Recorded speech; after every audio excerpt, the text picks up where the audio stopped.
So hey guys, welcome back to my channel and back to another blog Bappa official. কেমন আছো সবাই? আশা করছি সবাই ভালো আছো।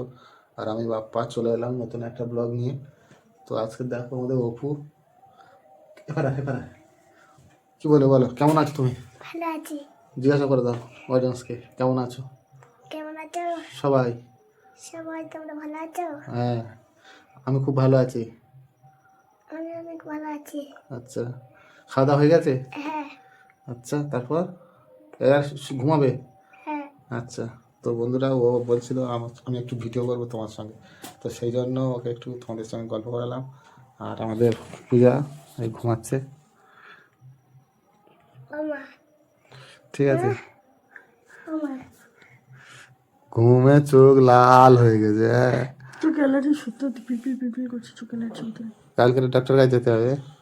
আবার কি, মানে চোখে এমন অবস্থা হয়েছে দুই সাইডে, মানে চোখের মানিকের দুই সাইডে অ্যালার্জি ভর্তি হয়ে গেছে পূজার। তো চোখ পিলপিল করছে, সেই জন্য শুয়ে ঘুম দিচ্ছে, ঘুমিয়ে পড়েছে আর একটু শুয়ে পড়েছে।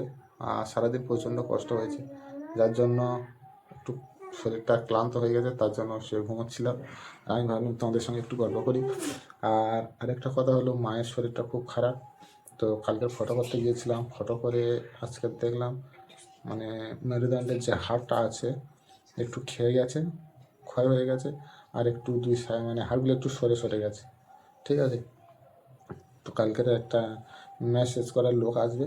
2000 years later. So hey guys, good morning. সকালে উঠলাম সবে আমি। তো উঠে এবারে বাইরের দিকে যাব। তো কালকে আর অনেক রাত হয়ে গেছে বলে তোমাদের সঙ্গে কথা বলা হয়নি, আমি শুয়ে পড়েছিলাম, দেখলে তোমরা, বললাম তোমাদেরকে। তো আমি সকালে উঠে বাইরের দিকে এসে দেখি মা উঠে বসে আছে। তো মায়ের সঙ্গে একটু কথা বলছিলাম। তো মায়ের মন মেজাজটা খুব খারাপ ছিল, রাত্রে ঘুমায়নি। আর আমি উঠে মার সঙ্গে একটু কথা বললাম, মাকে বলছিলাম যে মা একটুখানি তাকাও, তোমার সঙ্গে ভিডিও করছি। তো মা আমাদেরকে একটু তাকাচ্ছিল ক্যামেরার দিকে। তারপরে উঠে আমি বাইরের দিকে যখন যাচ্ছিলাম তখন দেখলাম সকালের পরিবেশটা খুব সুন্দর লাগছিল, সূর্যটা এত সুন্দর লাগছিল। তো তোমাদেরকে একটু সেই জন্য দেখালাম, এত সুন্দর লাগছে সূর্যটা, একটু জুম করলাম, কত সুন্দর লাগছে দেখো তোমরা। তো তারপর এবার বাইরের দিকে আমি গিয়ে একটু বসবো বলে বেরিয়ে গেলাম বাইরের দিকে। আর ওদিকে পূজা তো বাইরের কাজ সারছে, ওকে ডাকছিলাম আসছিল না, কাজে এতটা ব্যস্ত। আমি উঠে একটু বাইরের দিকে গিয়ে বসলাম। তারপর মায়ের ফিজিওথেরাপি করার জন্য যে লোক এসেছিল, দেখো মাকে ফিজিওথেরাপি করছিল।